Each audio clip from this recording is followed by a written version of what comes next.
우리 지난주일 종료주일을 지나서 지금 고난주간을 맞이해서 한 주간 예수님과 동행하는 삶을 지금 보내고 있습니다. 우리 새벽마다 말씀을 나눕니다마는 월요일 날에는 우리 예수님께서 성전에 들어가셨지요. 성전에 제사하러 오는 사람들에게 편의를 제공한다는 빌미로 성전을 이용해서 이득을 취하는 이들의 그런 모습을 보시고 쫓아내시지요. 성전을 청결케 하십니다. 자, 이런 모습을 보면서 오늘날도 교회 안에 어떤 인간적인 계산, 인간적인 생각 때문에 교회의 본질을 훼손하는 일이 일어나지 아니하도록 조심을 해야 되겠다 하는 겁니다. 세상은 변해도 우리 주님은 변하지 않기 때문에 교회는 교회로서의 본질을 벗어나지 않도록 본질에 충실하는 우리 교회가 되어야 될 줄로 믿습니다. 화요일 날에는 우리 예수님께서 다시 이제 예루살렘에 들어가시는 길에 시장하셨지요. 그래서 먹을 것이 좀 없나 해서 주변을 살피시다가 잎이 무성한 무화과나무를 보시고 저 나무에게 가면은 뭔가 이렇게 먹을 것이 있겠다 싶어서 갔는데 열매가 없는 거예요. 그 무화과나무를 저주하셨지요. 자, 이 말씀을 통해서 우리 각자에게도 다 기대감이 있잖아요. 남편이 아내에게 기대하는 바가 있고 남편이 아내에게 기대하는 바가 있습니다. 부모가 자식에게 기대하는 바가 있고 부모 역시 자녀들에게 또 기대하는 바가 있지요.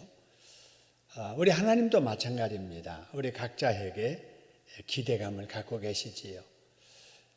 예수 믿으니까 이 정도는 살겠지. 집 사니까 이 정도는 할 거야. 그죠?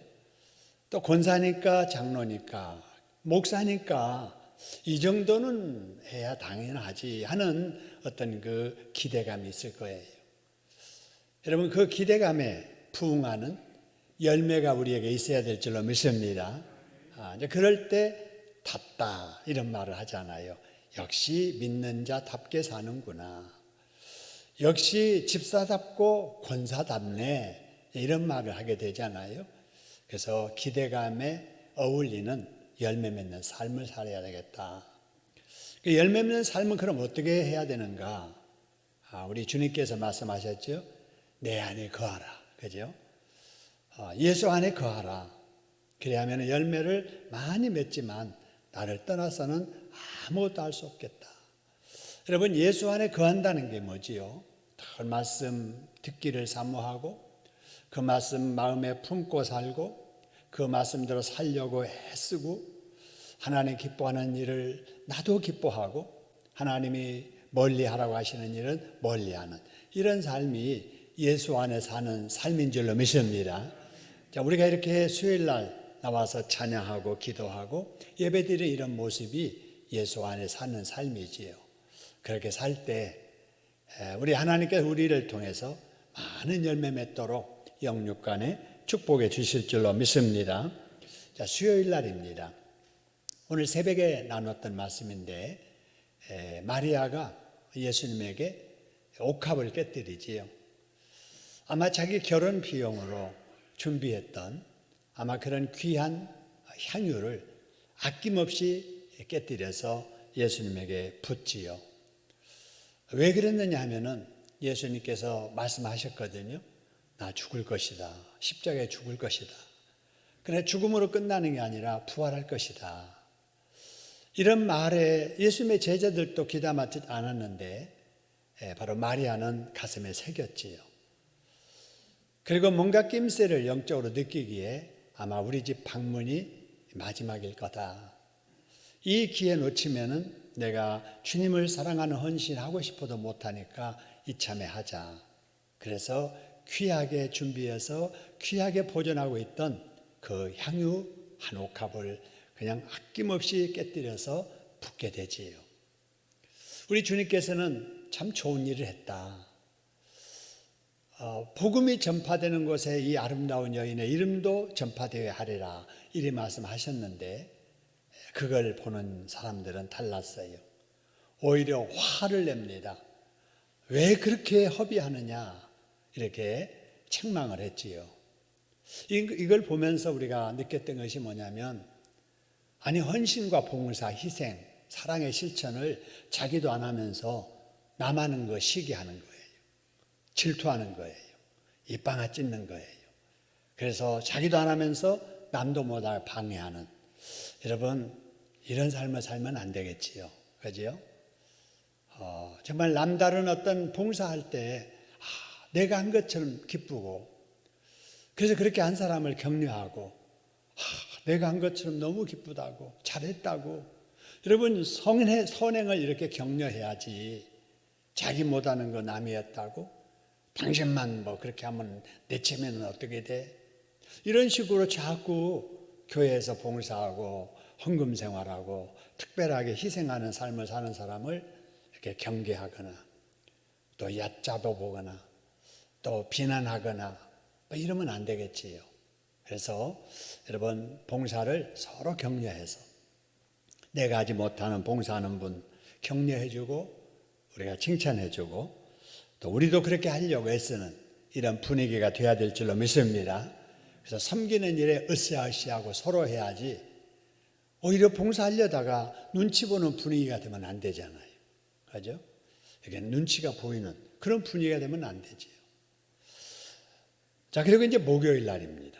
자, 목요일 날 있었던 일, 내일 아침에 살펴볼 내용이고요. 또 금요일 날 일은 또 금요일 날 새벽에 말씀을 나눌 겁니다. 여러분, 이 시간에는 수요일이기 때문에 우리가 이제 수요일 날 있었던 일은 새벽에 말씀 나눴으니까, 이 시간에는 우리 예수님께서 왜 이 세상에 오셨을까? 오셔서 왜 십자가의 저주의 죽음을 당하셨을까? 그 목적 10가지를 나누려고 합니다. 시간이 제한되었기 때문에 10가지 다 나누지 못하면 금요 심야 기도 때 말씀을 이어서 나누도록 하겠습니다. 여러분, 예수님이 이 세상에 왜 오셨다고 생각하십니까? 왜 오셨을까? 하나님이신데, 그죠?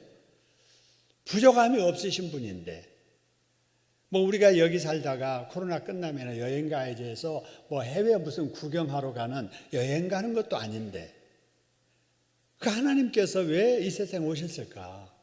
하나님으로서의 부족함이 하나도 없는데, 오셔도 하나님으로 오신 게 아니라 사람의 모양으로 오셨단 말이에요. 사람의 모양으로 오셨어도 지난번에도 말씀을 드렸는데, 가장 비천하고 가장 가난하고 이런 모습으로 오시잖아요. 태어나신 곳이 사람의 방 아니었잖아요. 사랑방 아랫목도 아니었잖아요. 외양간 짐승의 먹이통 위에서 태어나신 거예요, 하나님이. 왜 그랬을까? 그죠?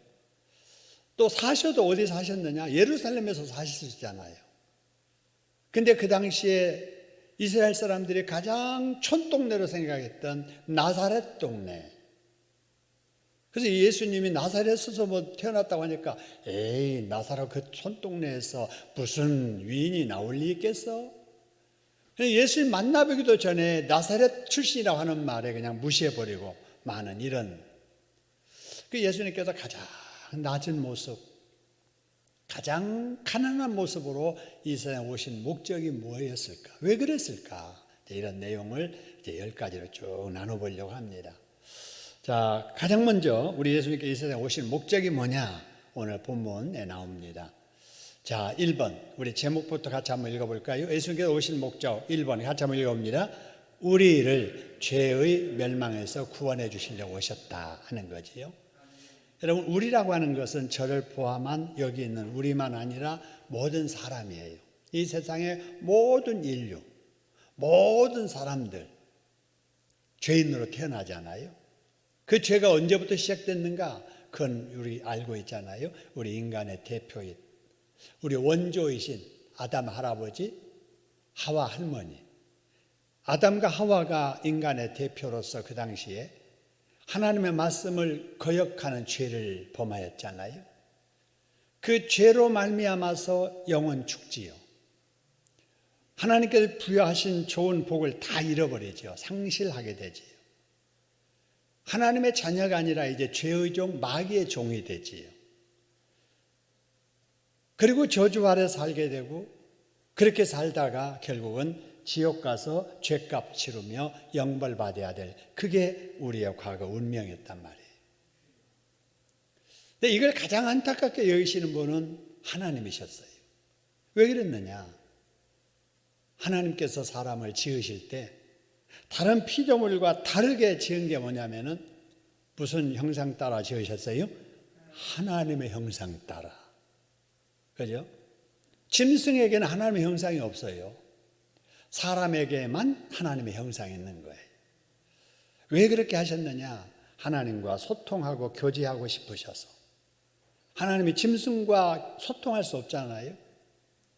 사람과 소통하며 하나님은 복 주시고 사람은 거기에 반영해서 감사하고, 이런 복된 관계를 이루시려고 사람을 지으셨는데 이 사람이 하나님을 거역하게 된 거예요. 마귀의 종 되어버린 거예요. 저주 아래 살게 된 거예요. 그래서 사람이 잘못해서 그런 비극이 찾아왔지만 사람이 해결할 수 없잖아요. 왜냐하면 죄의 싹은 뭐예요? 사망이에요. 죽어야 되는 거예요.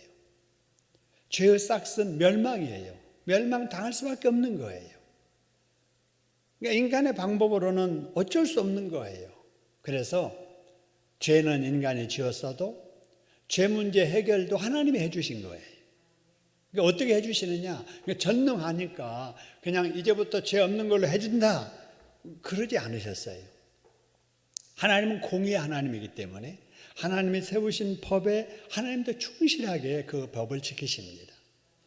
그래서 여하튼 죄를 지었으니까 누군가 죄 없는 자가 그 죄를 대신해서 죽어야 되는 거예요.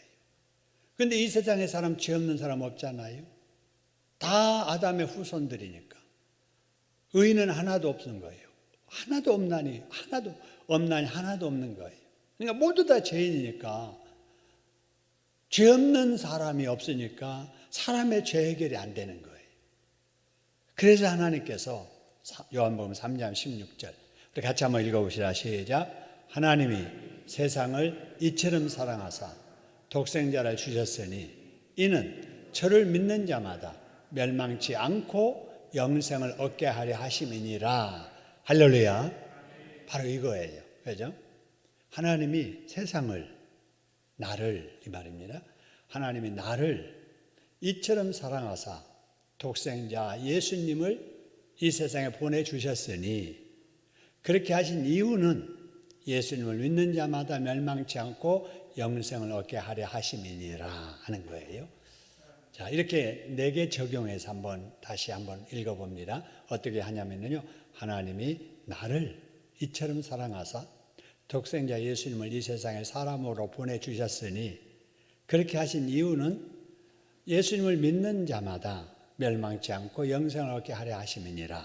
이렇게 좀 긴데 간단하니까 같이 한번 그렇게 풀어서 4개 적용해서 한번 읽어봅니다. 하나님이 나를 이처럼 사랑하사 독생자이신 예수님을 이 세상에 보내어 주셨으니, 그렇게 하신 이유는 예수님을 믿는 자마다 멸망치 않고 영생을 얻게 하려 하심이니라. 할렐루야. 그래요. 그래서 하나님께서 나를 죄에서 멸망해서 구원해 주시려고 하나님의 독생자 하나밖에 없으신 아들 예수님, 성자 예수님을 이 세상에 보내주신 줄로 믿습니다. 여러분, 이런 사랑이 얼마나 큰 사랑이냐 이 말입니다. 이처럼 사랑하셨다. 하나님의 독생자를 내 대신 이 세상의 십자가에 죽게 하시려고 보내주셨단 말이에요. 여러분, 우리가 받은 사랑 중에 이보다 더 큰 사랑이 있습니까? 부모님의 사랑도 크지만 부모님 사랑보다 더 큰 게 이 사랑이잖아요. 여러분, 부모가 눈이라도 빼주고 싶다 하지만 우리 부모가 우리를 위해서 그렇게 못 하셨잖아요. 근데 하나님은 독생자 예수님을 나 같은 게 뭐라고, 그래요?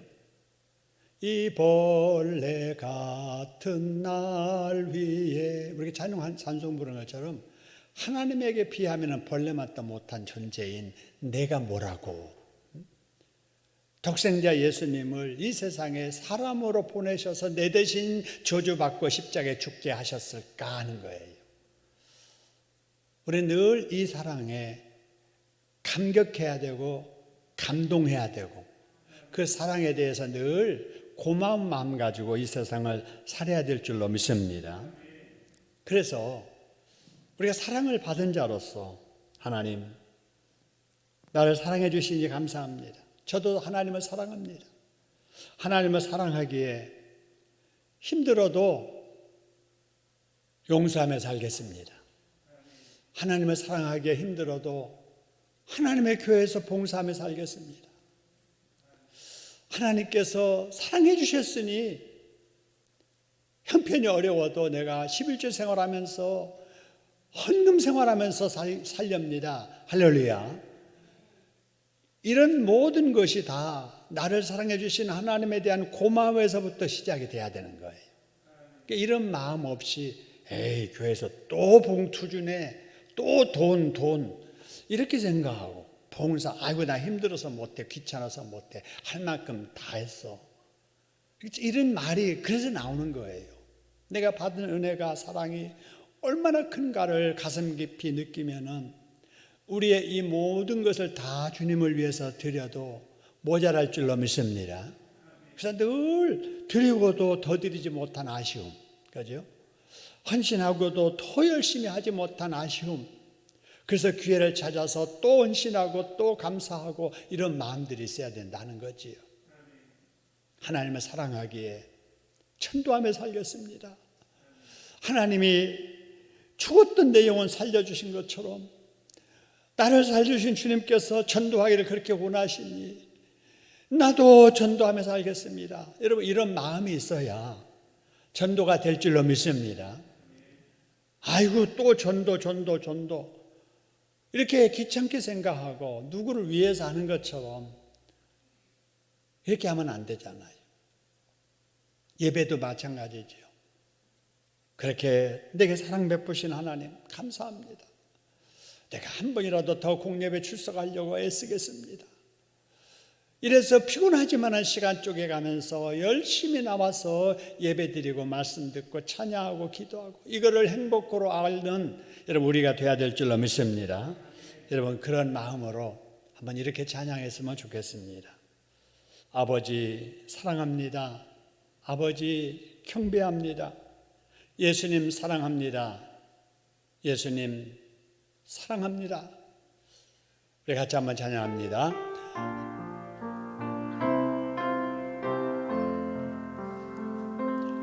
아버지 사랑합니다. 아버지 경배합니다. 아버지 채워주소서 주님의 사랑으로. 예수님 사랑합니다. 주님 경배합니다. 예수님 채워주소서 주님의 사랑으로. 성령님 사랑합니다. 성령님 경배합니다. 성령님 채워주소서 주님의 사랑으로. 여러분 우리 아버지 하나님을 더 사랑하는 여러분 되기를 주님의 이름으로 축원합니다. 우리 예수님을 사랑하고 성령님을 사랑하는 저와 여러분 되기를 주님의 이름으로 축원합니다. 그 다음에 두 번째, 예수님께서 이 세상에 오신 목적이 무엇일까? 누가복음 5장 32절의 말씀인데 우리 제목부터 한번 읽어봅니다. 2번, 예수님이 왜 오셨을까? 2번 읽습니다. 죄인을 불러 회개시키려고 오셨다 하는 거예요. 예수님이 이 세상에 오신 목적이 죄인을 불러서 뭐하게 하려고 오셨다고요? 회개시키려고. 그죠? 그래서 예수님의 오심을 준비했던 세례 요한도 가장 먼저 외쳤던 것이 뭐하라고 그랬어요? 회개하라. 천국에 가까웠다. 예수님 오신다. 회개하라. 이런 말이거든요. 예수님께서도 역시 오셔서 회개하라고 말씀을 하시죠. 회개하라. 여러분, 왜 회개를 해야 되느냐? 회개라고 하는 것이 죄에 대한 인식, 죄에 대한 고백, 죄에 대한 잘못을 이제 하나님 앞에 고백하고 다시는 죄에 끌려서 살지 않고 하나님의 뜻대로 살겠다라고 하는 바로 여기까지가 회개잖아요. 이렇게 회개를 해야만 한 영혼이 예수를 믿게 되고 그 다음에 죄 용서받게 되고 이런 역사가 나타나게 되는 거지요. 그래서 죽은 영혼 살아나려면 죄 용서 받아야 되고 죄 용서 받으려면 자신의 죄를 인정하고 고백하고 회개해야 되기 때문에 그렇습니다. 할렐루야. 그러기 위해서는 죄 용서해 주시는 분이 하나님이신 것을 믿어야 되고 내가 하나님 앞에 죄인이구나. 하나님 앞에 죄 용서를 받아야지. 이 내 죄를 용서해 주시려고 하나님께서 예수님을 이 세상에 보내주셨구나. 그것을 알고 우리가 회개하게 될 때 어떤 일이 일어나느냐. 우리의 타고난 죄, 지금까지 지은 죄 다 용서됩니다. 할렐루야. 예수님을 영접할 때 회개할 때 이런 죄 용서가 일어나게 되고 여러분 회개 진정으로 하고 죄 용서 받는 순간에 여러분 죽은 영은 살아납니다. 할렐루야. 여러분 이런 것들이 막 동시에 일어나는데 그냥 쭉 나열하는 것뿐이에요. 동시에 일어납니다. 그래서 예수 영접하고 회개하면은 용서받고 죽은 영은 살아나고 그 동시에 또 뭐가 되는 거예요? 하나님의 자녀가 되는 거예요. 그동안은 마귀의 종이었잖아요. 근데 예수 믿음으로 인해서 이제는 마귀의 종이 하나님의 자녀가 되는 거예요. 하나님의 자녀가 된 사람이 입술로 고백하는 것이 하나님을 뭐라고 불러요? 아버지라고 부르게 되는 거예요. 하나님을 아버지라고 불러요. 여러분, 내가 한 번도 육신적으로 만나보지도 못했고 경험해보지도 못했던 그 하나님을 정말 의심 없이 자연스럽게 하나님 아버지라고 부를 수 있는 것은 기적 중에 기적입니다. 할렐루야. 누가 내 마음속에서 그렇게 하나님을 아버지라고 고백하게 하느냐? 예수의 영, 하나님의 영, 성령님이 그렇게 역사하기 때문에 그렇습니다. 할렐루야. 이게 기적이에요. 그죠? 나 같은 사람이 뭘 보여줘도 잘 믿지 못하는 내가 보지도 못한 하나님을 인정할 뿐만 아니라 내 아버지라고 의심 없이 고백할 수 있다는 거 성령께서 내 속에 살아 역사하시는 증거인 줄로 믿습니다. 여러분 그렇게 되면서 저주 떠나고 하나님의 나라의 시민권이 되고 하나님께서 천사를 동원하셔서 우리를 지켜주시는 줄로 믿으시기를 소원합니다. 여러분 여기까지 오시기까지도 나는 의식하든 못하든 하나님이 파송하신 천사가 내 길을 여기까지 인도해 주신 줄로 믿습니다. 또 갈 때도 역시 같이 동행할 거예요. 그래서 눈에 보이지 않는 발에 돌이 부딪히지 아니하도록 피할 길 주시고 또 보이지 않는 것들 막아주시고 여러분 그래서 우리를 안전하게 이렇게 살도록 하나님의 천사의 보호를 받는 줄로 믿으시기를 소원합니다. 그리고 또 한 가지 예수 믿고 하나님의 자녀된 사람들에게 하나님과 직통할 수 있는 기도의 특권을 누리게 됩니다. 할렐루야. 그죠? 하나님과 직통할 수 있는 이런 기도의 특권. 그리고 예수 믿고 구원받은 사람들이 이 땅의 교회의 일원이 되는 거예요. 이 땅은 하나님 나라의 축소판이에요. 천국에 있는 하나님 나라가 이 땅에 존재하는 것이 교회이고 교회 속에 내가 일원이 됐다. 여러분 영광스러운 일입니다. 할렐루야. 그리고 이제 하나님께서 교회를 통해서 부어주시는 복을 교회를 통해서 우리가 받아 누리게 되는 겁니다. 할렐루야. 여러분 이런 놀라운 축복이 예수 믿고 구원받음을 통해서 우리에게 주어졌음을 기억하시기를 소원합니다. 이런 사랑받은 우리들이, 이런 복받은 우리들이 그럼 어떻게 해야 될 것인가?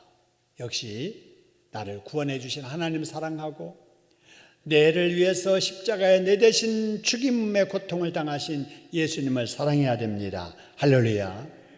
우리 예수님께서 몸된 교회, 그죠? 예수님의 머리가 되시고, 예수님의 머리가 되시고, 예수님의 그 몸을 이루는 교회, 교회에서 내가 지체되어서 우리 하나님의 기뻐한 뜻을 이루기 위해서 우리가 섬기고 봉사하면서 살아야 될 줄로 믿습니다. 그 중에 이제 가장 중요한 것이 또 하나가 뭐냐? 바로 사람을 사랑하는 거예요. 우리 하나님께서는 죄인된 나를 사랑하셔서 구원해 주실 뿐만 아니라 아직 예수를 믿지 않는 사람들도 역시 예수 믿고 구원받기를 원하십니다. 할렐루야. 근데 그거는 하나님이 하시지만 누구를 통해서 하시느냐? 먼저 믿는 나를 통해서 하십니다. 그죠? 내가 예수를 믿게 된 것도 누군가 나보다 먼저 믿는 사람이 나의 이름을 부르면서 기도해 주고 전도해 주고 교회로 인도해 줬기 때문에 어느 순간 나에게 믿음이 생겨가지고 예수님을 영접하고 하나님의 자녀가 된 것처럼 말입니다. 그래서 사람 살리는 일은 먼저 믿는 자들의 전도를 통해서 이루십니다. 할렐루야. 그래서 하나님께서는 지금 나를 통해서 구원할 자를 다 이렇게 정해 놓으신 거예요. 그런 자들을 예비신자로 우리가 작정하고 기도하면서 전도를 시도하는 거지.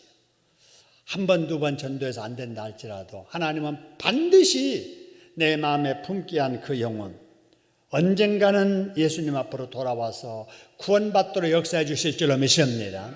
그때가 언제인지는 모를지라도 그때가 될 때까지 우리는 지속적으로 믿지 않는 자들을 가슴에 품고 기도하고 관계 맺고 사랑 베풀며 전도를 계속해야 될 줄로 믿습니다. 그리고 예수를 잘 믿다가 결석한 사람들 있잖아요. 이런 사람들에게는 관심과 사랑의 손길을 펴서 그들을 붙잡아 세워주는 일을 해야 됩니다. 할렐루야. 왜냐하면 여러분, 이 예수를 믿고 안 믿고 이 일은 영적인 일이잖아요. 또 시험 든 사람 다시 회복하는 것도 사람이 인력으로 될 수 있는 일이 아니에요. 성령께서 하나님께서 하셔야 될 일이에요. 근데 이 사람을 살리는 일, 사람을 회복시키는 일을 나를 통해서 하기를 원하신다는 겁니다. 할렐루야. 그래서 내가 하나님의 사람을 살리는 일, 하나님의 사람을 세우는 일, 하나님의 교회를 세우는 일에 나를 써주시기를 원한다. 여기에 대해서 감사하는 마음을 가져야 됩니다. 할렐루야. 하나님의 일, 하나님의 일에, 사람 살리는 일에 하나님은 나를 사용하기를 원하신다. 이렇게 생각하고 여러분, 불신자들에게 전도하고 또 믿다가 결석 중에 있는 자들이 예배자리로 돌아오도록 우리가 기도하면서 권면해야 될 줄로 믿습니다. 코로나 때문에 오랫동안 예배자리를 되찾아오지 못하는 우리 교우들 말입니다. 한 40%가 지금 교회 나오지 못하고 있는데 그분들에게 우리가 관심 갖고 전화하고 또 권면하고 또 약속해서 손잡고 데려오고, 여러분 이럴 때 성령께서 역사하셔서 불신자는 예수 믿도록 역사해 주실 것이고 결석자는 예배자리에 나오도록 역사해 주실 것이고, 우리가 문제 있을 때 기도할 때 하나님께서 문제 해결해 주시고 기도에 응답해 주실 줄로 믿습니다. 이런 일에 힘쓰는 저와 여러분 되기를 주님의 이름으로 축원합니다. 그 다음에 예수님께서 이 세상에 오신 목적 세 번째입니다. 예수님이 왜 오셨을까? 자, 마태복음 5장 17절인데 제목부터 한번 읽어보면 3번. 왜 오셨어요? 율법을 완전케 하시려고. 그 말씀이 마태복음 5장 17절. 한번 읽어보겠습니다. 시작. 내가 율법이나 선지자나 폐하러 온 줄로 생각하지 말아라. 폐하러 온 것이 아니요 완전케 하려 함이로다. 예수님이 하신 말씀이죠. 율법, 구약의 성경의 말씀, 또 구약의 말씀을 전했던 선지자. 그러니까 그 당시 유대인들, 이스라엘 사람들에게는 굉장히 중요한 일이었지요. 그 율법을 믿었고 그 선지자를 믿었잖아요. 그런데 예수는 안 믿었단 말이에요. 왜 그랬느냐? 바로 율법에서 말하는 장차 오실 메시아 예수 그리스도를 몰랐기 때문에 그러지. 지금도 유대인들은 메시아가 안 왔다고 생각하는 거예요. 지금도 메시아를 기다리고 있는 거예요. 어리석은 사람들이죠. 이미 오신 예수를 모르는 거예요. 그러니까 오신 예수가 오셔가지고 뭐 가르치는 거 다 율법과는 상관없이 율법을 해치는 걸로 오해를 했던 거지. 선지자의 어떤 말씀을 부정하는 걸로 생각을 했던 거지요. 그래서 이들이 예수님을 죽이려고 한 거예요. 율법을 폐하는 이놈 죽여야 된다. 교리를 그냥 혼잡케 하는 이 나쁜 놈 죽여야 된다. 그래서 죽인 거예요. 여러분, 이걸 통해서 우리가 뭘 생각하게 되느냐? 믿어도 바르게 잘 믿어야 됩니다. 할렐루야. 예수님을 죽인 자들이 하나님을 믿는 자들이었어요? 불신자들이었어요? 믿는 자들이었어요. 하나님을 믿어도 잘못 믿으니까 하나님을 죽이는 거예요. 근데 그걸 몰라요. 그죠? 여러분, 이단들이 나름대로 자기들은 남들보다도 바르게 잘 믿는다고 생각하고 있는 거예요.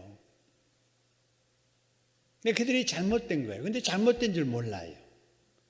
신천지에 그렇게 빠져 있는 사람들, 그냥 부모도 거역하고 형제 간의 관계도 그냥 끊고 상식적으로도 맞지 않는 어떤 그 거짓말을 그냥 뭐 이렇게 합리화시켜 가면서 막 속이고 나쁜 짓을 하는데도 불구하고 그것이 자기들은 정당한 일로 생각하는 거예요.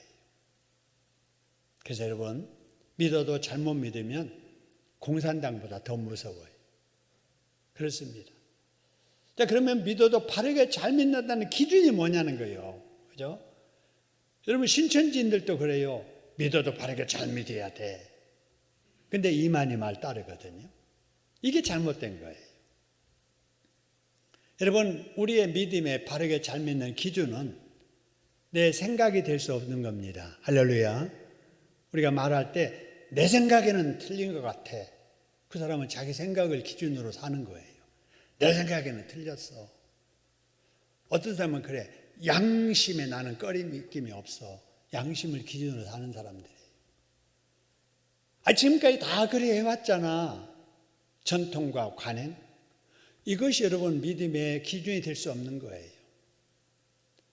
우리 개혁주의 장로교회라고 하는 것이 뭐냐면요. 개혁주의, reformed.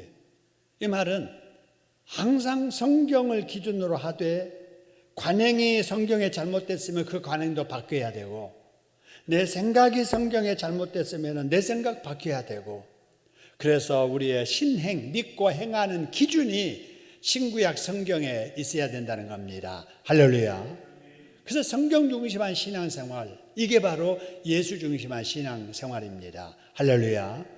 여러분, 그래서 우리 교회에서는 그렇게 성경 말씀을 성경 말씀대로 가르치려고 애쓰잖아요. 여러분, 이것이 하나님이 원하시는 교회인 줄로 믿습니다. 우리 다 부족하지요. 실수도 많지요. 하지만 하나님의 말씀대로 살아보려고 몸부림을 치는 거잖아요. 하나님은 그걸 기뻐하실 줄로 믿습니다. 완벽하게 살지는 못해도 아직도 부족하고 하나님의 기준에 충분히 미치지 못할지라도 그래도 믿음대로 살아보려고, 성경대로 살아보려고, 성경대로 가르쳐 보려고 애쓰는 교회, 하나님께 기뻐하실 줄로 믿습니다. 그래서 믿어도 잘 믿는 우리 신앙생활이 되어야 되겠다 하는 거고요. 그 다음에 이제 네 번째 말씀 봅니다. 예수님이 왜 이 세상에 오셨을까? 하나님이신 예수님이 뭘 아쉬워서? 아니 뭐 때문에 죄 없는데 십자가에 고난당하시고 죽임까지 당하셨을까 하는 겁니다. 자, 베드로전서 2장 21절을 먼저 읽고 제목 읽읍시다. 같이 한번 읽습니다. 이를 위하여 너희가 부르심을 입었으니 그리스도도 너희를 위하여 고난을 받으사 너희에게 본을 끼쳐 그 자취를 따라오게 하려 하셨느니라 하는 거예요. 자, 보세요. 너희에게 뭘 끼쳐 그랬어요?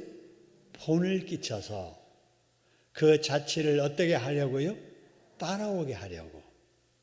그래서 예수님이 이 세상에 오셔서 살아가는 모든 것이 다 우리에게 뭘 보여주시는 거예요? 본을 보여주시는 본. 우리 시골 말로 본 받으라, 본 받아. 이런 말을 해요. 우리 조카가 하도 우리 큰 집 조카가 저하고 동갑이에요. 학교에서 동네에서는 친구인데 집안에서는 저는 삼촌이고 걔는 조카예요, 저에게.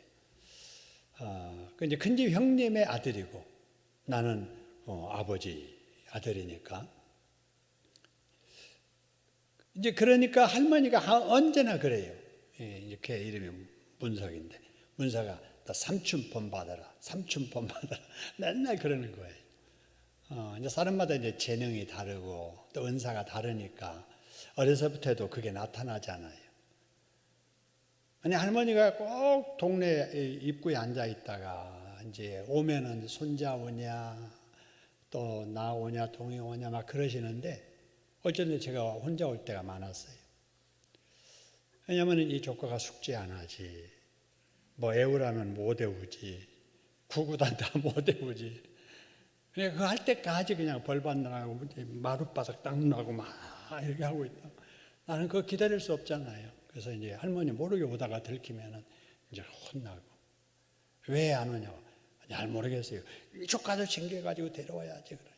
그러면서 꼭 하는 말이 이제 그게 이제 오면은 문서가 너 삼촌 본 받아라, 본 받아라, 삼촌 본 받아라 이런 말씀 많이 하셨는데 여러분 누군가 어떻게 본을 보이는 사람이 옆에 있다. 그러니까 귀한 거지요. 귀한 거지요. 본이 될 만한 사람, 모델이 될 만한 사람, 그런 사람이 옆에 있다는 것이 굉장히 귀한 거지요. 근데 여러분 사람 아무리 여러분 이렇게 본받으라 해도 그 사람 완벽하지 못하잖아요. 여러분 그래서 정말 이 세상에 가장 모든 사람들이 본받아야 될 그분이 누굴까? 여러분 예수님이신 줄로 믿습니다. 예수님의 모델이 되세요. 여러분 우리 그 놀이 중에 무슨 놀이가 있냐면요. 나처럼 해봐 이렇게, 나처럼 해봐 이렇게 하는 놀이 아시죠? 그러니까 앞에서 리드하는 사람이 나처럼 해봐 이렇게 하면은 나처럼 해봐 이렇게 하면은 다 따라 하잖아요. 이렇게 나처럼 해봐 이렇게 그러면 다 따라 하잖아요. 여러분 그런 놀이처럼 예수님께서 나처럼 살아봐 이렇게 사신 거예요. 그죠? 그래서 예수님이 여러분 나오는 이런 모든 말씀을 보면서 지금 예수님이 나 이렇게 살으라고 본을 지금 보여주고 계시는구나. 여러분 그 모습을 우리가 본받으려고 최선을 다해야 될 줄로 믿습니다. 예수님을 우리 모델로 이렇게 생각을 하고 여러분 살아야 된다는 것입니다. 그래서 예수님께서 용서하셨잖아요. 나도 용서하며 살아야 되겠구나. 예수님이 겸손하셨잖아요. 나도 저렇게 겸손해야 되겠구나. 예수님께서 많은 희생을 하셨잖아요. 예수님께서 죽으셨잖아요. 그래, 나도 주님을 위해서 죽어야지. 여러분 이런 마음을 가지고 살아가는 것이 여러분 예수님과 동행하는 삶이고 예수님을 잘 믿는 삶입니다. 할렐루야. 그래서 여러분 성경을 읽다가 그래 주님께서 나에게 이 본을 보여주셨구나. 나도 이렇게 살아야지. 그걸 기도의 제목 삼고 나의 삶의 목표를 삼고 기도하면서 그렇게 살려고 몸부림치는 이게 신앙생활이고 그런 신앙생활을 통해서 우리는 주님을 닮아져 가고 성숙해져 가고 그럴 때 우리에게 그리스도의 향기가 주변에 느껴지게 되고 그래서 하나님의 영광을 돌리게 될 줄로 믿으시기를 소원합니다. 우리 내면에 주님을 닮고자 하는 이런 몸부림이 없이는 신앙생활 잘못하는 거예요. 종교인으로서 종교생활은 하지만 주님을 닮는 삶은 아닌 거거든요. 그러니까 10년 교회 다녀도 옛날 그 근성 못 버리고 20년 교회를 다녀도 자기 성질 못 고치고 남에게 상처 주고 시기하고 질투하고 자기 고집 꺾지 못하고 자기 개성 타고난 성격 그대로 가지고 사는 거예요. 그러니까 예배 드릴 때는 교인 같은데 주변 사람들이 볼 때는 아이고 아닌 거예요. 어떤 사람이 그래요. 나는 교회 안 다녀도 저 사람보다는 나아. 그 말을 실제로 하는 거예요. 그래서 우리 주님께서 이 세상에 오신 목적 4번 같이 한번 읽어보겠습니다. 본을 받아 따라오게 하시려고 그랬습니다. 그래서 우리가 예수님을 늘 본받으려고 애쓰시는 저와 여러분 되기를 주님의 이름으로 축원합니다.